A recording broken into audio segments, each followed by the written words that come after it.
Immaculate was directed by Michael Mohan and stars Sydney Sweeney as Cecilia, a young nun who has joined a convent in Italy, in the countryside, remote from everywhere else, and things seem to be going normally. No problems at all, until eventually she starts noticing some stuff that seems a little strange. And the more that she notices, the scarier things get, and now we have a psychological horror film. Michael Mohan directed The Voyeurs a few years ago. The reason I mention this is because it was a big streaming hit on Prime. I did see it, didn't love it, but that was a very different movie compared to this. But I'm assuming Sydney Sweeney is also a name that most people know, not just from that movie, but because she's in Euphoria, which is a show that a lot of people have watched. And now going into Immaculate, I was very interested in seeing what she would do. And right out the gate, I will say she is terrific at this. I would even go so far as to say this is her best work to date. And I hope this is not the last time we see Sydney Sweeney in a horror movie, because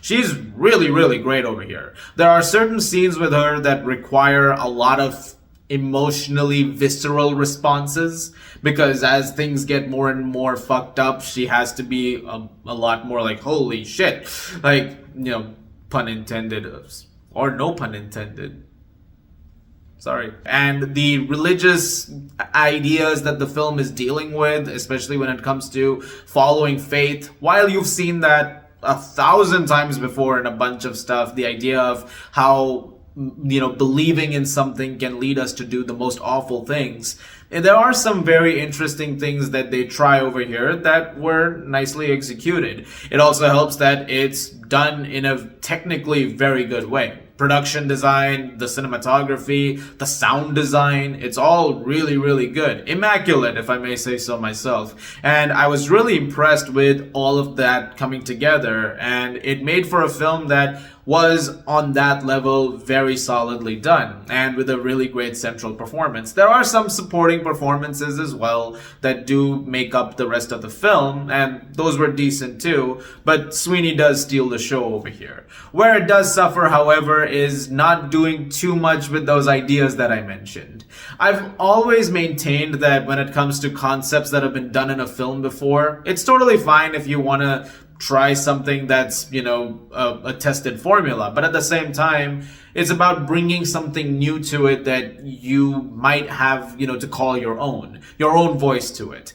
And I think what's going on with Immaculate is that it often becomes a very scattershot affair. There are points where I think it's handled extremely effectively, and there are some scenes that definitely do stick with you after watching it.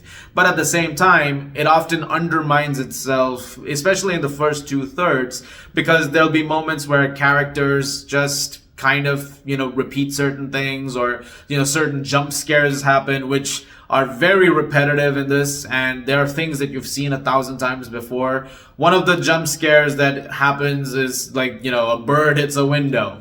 You've seen a bird hit a window in a movie a lot of times at this point to get an emotional response from you, but I feel like, yes, the other day, just watching the film with even my friends, I don't think there was any one of us who jumped up in our seats. It was just kind of like, bird hit window. Or whenever you see a character in the distance staring at the protagonist, and then there's something that obscures them for a second, and when the view is clear again, they're suddenly gone. That's in this movie as well. That being said, however, the final act of this movie is really good. I had a blast with that, and frankly, it was the part of the movie that I wish was the rest of the movie. The movie's not that long. It's an hour and 26 minutes or so. The last about 30 minutes is just non-stop.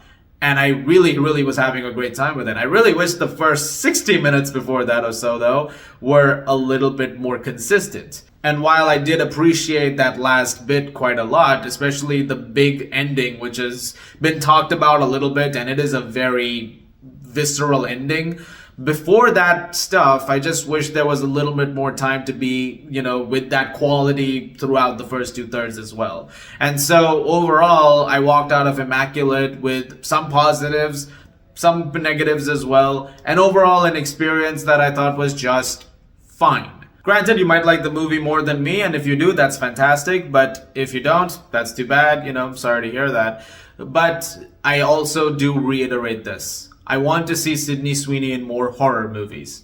I think she would be really, really great. And looking forward to more stuff in that genre down the line with her. So, if nothing else, that's a pretty good takeaway from it. And while I'm fluctuating on the rating number here, I would give Immaculate a 7 out of 10. So this is actually a pretty big week. I just realized that. There's a couple of other movies to talk about, including Ghostbusters, which I haven't seen yet, but I will be checking it out very, very soon. I also have to talk about a couple of TV shows. Looking forward to that as well. And I'm looking forward to sharing it with you guys. As always, if you like this, please do subscribe. Thank you very much once again. And I will see you guys at the movies.